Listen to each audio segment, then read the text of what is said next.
नमस्कार। जय जगन्नाथ। ମୁଁ ରଞ୍ଜନ ନାୟକ, ଅଧ୍ୟାପକ ଇତିହାସ ବିଭାଗ, ଆନନ୍ଦପୁର ମହାବିଦ୍ୟାଳୟ ଆନନ୍ଦପୁର। ସ୍ୱାଗତ କରୁଛି ଆପଣମାନଙ୍କୁ ମୋ ୟୁଟ୍ୟୁବ ଚ୍ୟାନେଲ ଦି ଅନବାଉଣ୍ଡେଡ ବୁକ୍।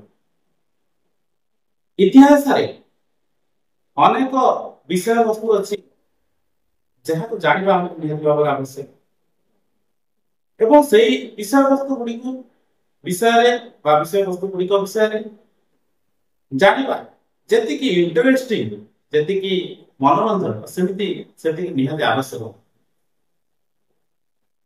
ସେଇ ବିଷୟବସ୍ତୁ ଗୁଡ଼ିକ ମଧ୍ୟରୁ ଆଜି ଆମେ ଏକ ବିଷୟରେ ପଢିବା। ସେଇ ବସ୍ତୁଟିର ନାଁ ହେଉଛି ଏରିଡମ୍। ଏରିଡମ୍ ବା ଆଲବମ୍ ଯାହାକୁ ଆମେ କହୁ। ତ ଭାରତରେ ପ୍ରାଚୀନ ଭାରତରୁ ଆରମ୍ଭ ହୋଇ ବର୍ତ୍ତମାନ ମଧ୍ୟ ଆମ ପୁରାଣ, ଶାସ୍ତ୍ର, ବେଦ ଇତ୍ୟାଦି ଗୁଡ଼ିକରେ କେତେ ଗୁଡ଼ିଏ ଋଣ ବିଷୟରେ ଲେଖା ଯାଇଛି। ତା ବିଷୟରେ ଇନଫର୍ମେସନ ଅଛି ବା ସୂଚନା ରହିଛି। ସେଇ ଋଣ କଣ ଆଉ କିଭଳି ଭାବରେ ସେଇ ଋଣକୁ ପରିଶୋଧ କରିପାରିବା, ସେ ବିଷୟରେ ଆଜି ଆଲୋଚନା। ପ୍ରଥମେ ତ ଆମକୁ ଜାଣିବାକୁ ପଡିବ ଋଣ କଣ ବା କେତେ ପ୍ରକାରର ଋଣ ଅଛି।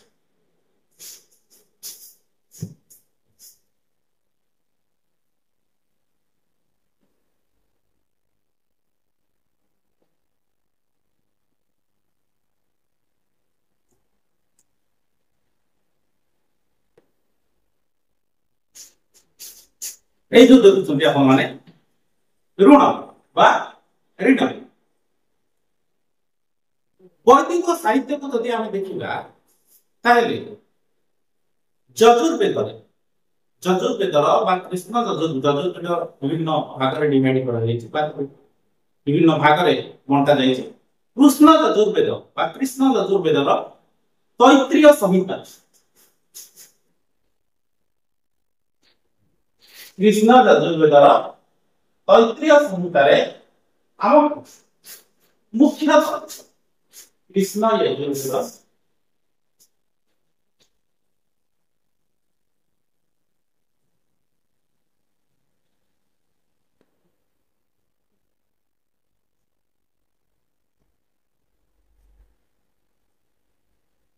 ତୈତ୍ରୀୟ ସଂହିତା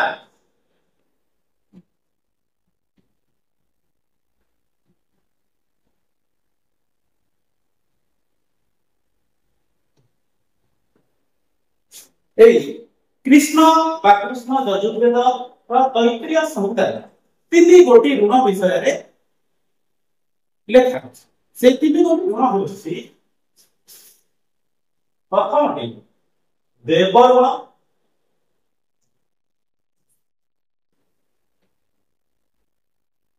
ଦ୍ୱିତୀୟଟି ଋଷି ଋଣ,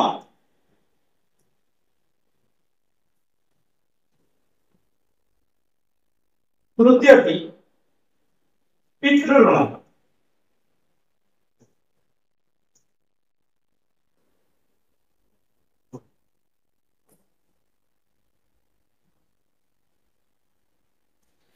ଦେବ ଋଣ, ଋଷି ଋଣ ଆଉ ପିତୃ ଋଣ। କେବଳ ଯେ ଯଜୁର୍ବେଦର ଏହି ଋଣ ବିଷୟରେ ଅଛି ତା ନୁହେଁ। ଏହି ତିନୋଟି ଋଣକୁ ଛାଡ଼ିଦେଲେ ଆହୁରି କିଛି ଋଣ ବିଷୟରେ ମଧ୍ୟ ଆମକୁ ଶ୍ରୀମଦ୍ ଭଗବତ ଗୀତା ଏବଂ ଅନ୍ୟାନ୍ୟ ହିନ୍ଦୁ ଧର୍ମଗ୍ରନ୍ଥ, ଧର୍ମଶାସ୍ତ୍ର ଇତ୍ୟାଦି ଗୁଡ଼ିକରୁ, ସ୍କ୍ରିପ୍ଚର ଗୁଡ଼ିକରୁ ଆମକୁ ସନ୍ଧାନ ମିଳିଥାଏ ବା ଆମକୁ ପ୍ରମାଣ ମିଳିଥାଏ। ଆହୁରି ତିନୋଟି ଋଣର ଏଭିଡେନ୍ସ ବା ପ୍ରମାଣ ମିଳିଥାଏ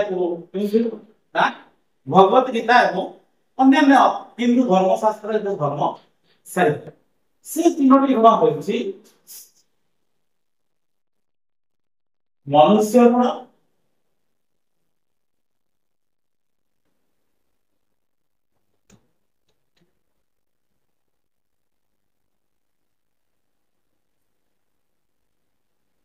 ଭୂତ ଋଣ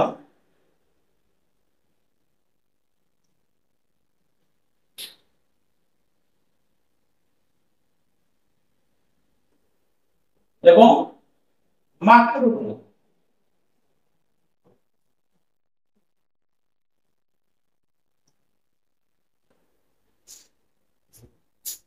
ମାତୃ ଋଣ ତ ସମୁଦାୟ ଭାବରେ ଦେଖିବାକୁ ଗଲେ ଯଜୁର୍ବେଦ ତୈତ୍ରୀୟ ସଂହିତା ଭୀମର ପିତା ଏବଂ ଅନ୍ୟାନ୍ୟ ସ୍କ୍ରିପ୍ଚର ଗୁଡ଼ିକରୁ ବା ହିନ୍ଦୁ ସାହିତ୍ୟ ଗୁଡ଼ିକରୁ ଆମକୁ 6 ପ୍ରକାର ଋଣ ବିଷୟରେ ଜାଣିବାକୁ ମିଳେ।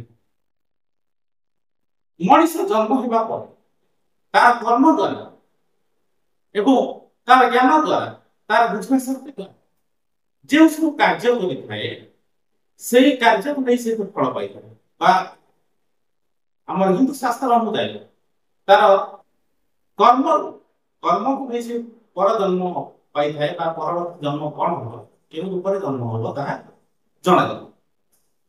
ଏବଂ ଏହା ମଧ୍ୟ କୁହାଯାଇଛି ଯେ ସମସ୍ତ ଋଣକୁ ଗୋଟେ ବ୍ୟକ୍ତିକୁ ତାର ଜୀବନରେ ଯେତେ ସବୁ ଋଣ ଅଛି ତାକୁ ସୁଝିବାକୁ ପଡେ। କିଛି ନ ସୁଝିଲା କୌଣସି ଋଣକୁ ସେ ପରବର୍ତ୍ତୀ ଜନ୍ମରେ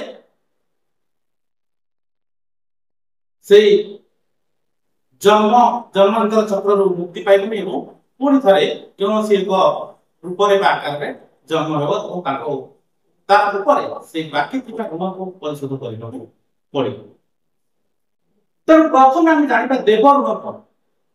ଦେବ ଋଣ ହେଉଛି ବା ଦେବ ଋଣ ହେଉଛି କଣ ନା ଯେଉଁ ଆମେ କୌଣସି ଦେବଦେବୀଙ୍କୁ ପୂଜା କରୁଛେ ଯେତେବେଳେ ପୂଜା କରିବା ଯଜ୍ଞ କରିବା ହୋମ କରିବା ଏବଂ ତାଙ୍କ ପ୍ରତି ଭକ୍ତି କରିବା ଏହି ସବୁ ଦ୍ୱାରା ଆମେ ଦେବତାଙ୍କୁ ବା ଦେବ ଋଣକୁ ସୁଝିପାରିବା ଓ ଦେବ ଋଣକୁ ପରିଶୋଧ କରିପାରିବା ବା ଦେବତା ମାନଙ୍କ ପ୍ରତି ଥିବା ଆମର ଯେଉଁ ଭକ୍ତି ଶ୍ରଦ୍ଧା ତା ଦ୍ୱାରା ହିଁ ସେଇଗୁଡ଼ିକୁ ବା ତାକୁ ପୁରା କରିବା ତାକୁ ଫୁଲଫିଲ୍ କରିବା ତାକୁ ଆପଣେଇବାକୁ ଦେବ ଋଣ ପରିଶୋଧ ବୋଲି କୁହାଯାଏ। ଋଷି ଋଣ ସେମିତି ଋଷି ଋଣ ହେଉଛି କଣ ନା ସାଧାରଣ କୌଣସି ସନ୍ନ୍ୟାସୀ କୌଣସି ସାଧୁ ବ୍ୟକ୍ତି ବା ଶିକ୍ଷକ ବା ଗୁରୁ ଏଇମାନଙ୍କୁ ଯେଉଁ ଭକ୍ତି କରାଯାଏ ବା ତାଙ୍କଠାରୁ ଶିକ୍ଷା ଗ୍ରହଣ କରାଯାଏ ଏବଂ ଶିକ୍ଷା ଦାନ ମଧ୍ୟ କରାଯାଏ ସେଇ ଗୁଡ଼ିକ ସବୁ ହେଉଛି ଋଷି ଋଣ। ଏବଂ ଯଦି ଆମେ ପ୍ରପର ଶିକ୍ଷା ଗ୍ରହଣ ନ କରିବା ଏବଂ ପ୍ରପର ଶିକ୍ଷା କାହାକୁ ଦବା ନାହିଁ ବା ଶିକ୍ଷା ଗ୍ରହଣ କରି ଗୁରୁ ଭୁଲିଯିବା ତାହେଲେ ଆମର ଋଣ ପରିଶୋଧ ହେବ ନାହିଁ। ସେହି ସମୟରେ ଗୁରୁ ଦକ୍ଷିଣା ମଧ୍ୟ ଥିଲା ଦବାର କଥା ମଧ୍ୟ ଥିଲା ଶିକ୍ଷା ଲାଭ କରି ସାରିବା ପରେ ସବୁ ଆସିବ ଋଷି ଋଣ ମାଧ୍ୟମରେ। ତୃତୀୟରେ ପିତୃ ଋଣ। ପିତୃ ଋଣ ହେଉଛି ଯେଉଁ କର୍ତ୍ତବ୍ୟ ଆମର ରହିଯାଇଥାଏ ଆମ ପିତାଙ୍କ ପ୍ରତି ଆମ ପୂର୍ବପୁରୁଷଙ୍କ ପ୍ରତି ସେଇ ପୂର୍ବପୁରୁଷଙ୍କ ଏବଂ ପିତାଙ୍କୁ ସନ୍ତୁଷ୍ଟ କରିବା କିଭଳି ଭାବରେ ନା ମନେକର ପୂର୍ବପୁରୁଷଙ୍କୁ ପିଣ୍ଡଦାନ କରିବା ଶୁଭ କ୍ରିୟା କରିବା ଯଦି କୌଣସି ମୃତ ବ୍ୟକ୍ତି ଯଦି ମରିଯାଇଛନ୍ତି ତାଙ୍କର ମୃତ୍ୟୁ ଘଟିଯାଇଛି ତାଙ୍କର ଶୁଭ କ୍ରିୟା କରିବା ଲାଷ୍ଟ ରାଇଟ୍ସ କରିବା ଶେଷ କୃତ୍ୟ ସମ୍ପନ୍ନ କରିବା ଶୁଭ କ୍ରିୟା କରିବା ପିଣ୍ଡଦାନ କରିବା ଏବଂ ସେମାନଙ୍କ ଆତ୍ମାର ଶାନ୍ତି ନିମନ୍ତେ ବିଭିନ୍ନ ପ୍ରକାର ଯାହା ପ୍ରୟୋଜନୀୟ ପୂଜା ପାଠର ଆୟୋଜନ କରିବା। ଚତୁର୍ଥରେ ମନୁଷ୍ୟ ଋଣ। ମନୁଷ୍ୟ ଋଣ ହେଉଛି ଗୋଟିଏ ବ୍ୟକ୍ତିର ଆଉ ଗୋଟେ ବ୍ୟକ୍ତି ପ୍ରତି ଥିବା କର୍ତ୍ତବ୍ୟକୁ ମନୁଷ୍ୟ ଋଣ କୁହାଯାଏ।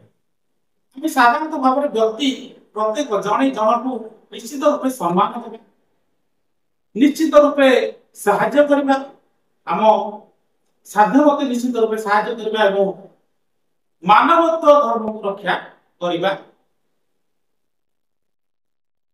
ମନୁଷ୍ୟ ଋଣ ଅନ୍ତର୍ଗତ ହୋଇଥାଏ। ପଞ୍ଚମଟି ହେଉଛି ଭୂତ ଋଣ। ଭୂତ ଋଣ ଭୂତ କହିଲେ ସମଗ୍ର ସଂସାର ପରିବେଶ ଏବଂ ଏହି ପୃଥିବୀ ପୃଷ୍ଠରେ ଥିବା ସମଗ୍ର ପ୍ରାଣୀ ଜଗତ ଗଛ ଲତା ପଶୁ ପକ୍ଷୀ କୀଟ ପତଙ୍ଗ ସବୁ। ତ ଭୂତ ଋଣ କଣ ନା ଆମେ ଭୂତ ଋଣ କିଭଳି ଭାବରେ ପରିଶୋଧ କରିବା ଭୂତ ଋଣ ପରିଶୋଧ କରିବାକୁ ହେଲେ ଆମକୁ ପ୍ରଥମତଃ ପରିବେଶର ସୁରକ୍ଷା ଉପରେ ନିଶ୍ଚିତ ରୂପେ ଧ୍ୟାନ ଦେବାକୁ ପଡ଼ିବ। ପରିବେଶକୁ ସୁରକ୍ଷିତ ରଖିବା, ଜୀବ ହତ୍ୟା କରିବା ନାହିଁ ଏବଂ ଜଙ୍ଗଲକୁ ସୁରକ୍ଷା ପ୍ରଦାନ କରିବା, ଭୂମିକୁ ନଷ୍ଟ ହେବାକୁ ଦେବା ନାହିଁ। ଏଇଭଳି ପରିବେଶକୁ ସମ୍ପୂର୍ଣ୍ଣ ରୂପେ ଶୁଦ୍ଧ ରଖିବା ଏବଂ ତାକୁ ରହିବା ଯୋଗ୍ୟ ରଖିବା, ତାହା ହେବ ଆମର ମୂଳ କର୍ତ୍ତବ୍ୟ ଏବଂ ପ୍ରଥମ କର୍ତ୍ତବ୍ୟ ଏବଂ ତଦ୍ୱାରା ଆମେ ଭୂତ ଋଣକୁ ଶୁଝି ପାରିବା ବା ପରିଶୋଧ କରିପାରିବା। ଷଷ୍ଠଟି ହେଉଛି ମାତୃ ଋଣ। ଆମର ପୁରାଣ ଶାସ୍ତ୍ର ଅନୁସାରେ ଅଛି କେବଳ ଏଇ ଏକମାତ୍ର ଋଣ, ମାତୃ ଋଣ ହିଁ କେବଳ ଏକମାତ୍ର ଋଣ, ଯେଉଁ ଋଣକୁ ଗୋଟେ ମଣିଷ ତାର ସାରା ଜୀବନ ପର୍ଯ୍ୟନ୍ତ ବାରମ୍ବାର ଜନ୍ମ ନେଲେ ମଧ୍ୟ ଶୁଝି ପାରେ ନାହିଁ। କାରଣ ମାତାଙ୍କୁ ସ୍ୱର୍ଗ ଠାରୁ ବଡ଼ ମଧ୍ୟ କୁହାଯାଇଛି। ଯେମିତି ଆମର ଗୋଟିଏ କଥା ଅଛି, ଜନନୀ ଜନ୍ମଭୂମିଶ୍ଚ ସ୍ୱର୍ଗାଦପି ଗରୀୟସୀ। ଅର୍ଥାତ୍ ଜନ୍ମଭୂମି ସ୍ୱର୍ଗ ଠାରୁ ମଧ୍ୟ, ଜନନୀ ଏବଂ ଜନ୍ମଭୂମି ସ୍ୱର୍ଗ ଠାରୁ ମଧ୍ୟ ବଡ଼ ହୋଇଥାଏ। ତାଙ୍କର ସାକ୍ରିଫାଇସ୍, ତାଙ୍କର ତ୍ୟାଗ, ତାଙ୍କର ସ୍ନେହ, ଏସବୁର କୌଣସି ମୂଲ୍ୟ ଲଗାଇବା ସାଧାରଣ ମନୁଷ୍ୟ ପକ୍ଷରେ ସମ୍ଭବ ନୁହେଁ। ତେଣୁ କିନ୍ତୁ ଆମେ କିଛି ମାତ୍ରାରେ ମାତୃ ଋଣ ଶୁଝିବା ପାଇଁ ହେଲେ ଆମକୁ ଯୋଉ କର୍ତ୍ତବ୍ୟ କରିବାକୁ ପଡ଼ିବ ସେଇଟା ଆମର ମାତୃ ଋଣ ଶୁଝି ପାରିବାନି। ମାତୃଙ୍କ ଋଣ ପ୍ରତି ଆମର କର୍ତ୍ତବ୍ୟ ଏଇଆ ରହିବ ଯେ ଆମେ ତାଙ୍କୁ ନିଶ୍ଚିନ୍ତ ରୂପେ ତାଙ୍କର ଯତ୍ନ ନେବା, ତାଙ୍କୁ ସମ୍ମାନ କରିବା ଇତ୍ୟାଦି ଇତ୍ୟାଦି। ତ ଏଇ ସବୁ ଏଇ 6ଟି ଋଣ, 3ଟି ଋଣ, ଯେଉଁ 3ଟି ନିଶ୍ଚିତ ଯଜୁର୍ବେଦ ବା ଯଜୁର୍ବେଦର ତୈତ୍ତୀୟ ସଂହିତାରେ ଲେଖା ଅଛି।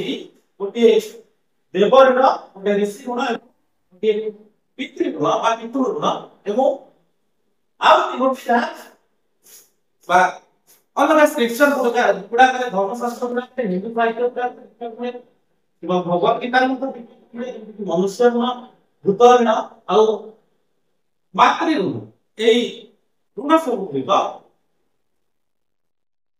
ଆମକୁ ନିଶ୍ଚିତ ଭାବରେ ଆମର ଜୀବନ କାଳ ମଧ୍ୟରେ ପରିଶୋଧ କରିବାକୁ ପଡ଼ିଥାଏ ଏବଂ ପଡ଼ିବ। ତାହେଲେ କାହିଁକି ଆମେ ଏଇ ମନୁଷ୍ୟ ଜନ୍ମରୁ ନିଶ୍ଚିତ ରୂପେ ମୁକ୍ତି ପାଇପାରିବା। ଧନ୍ୟବାଦ।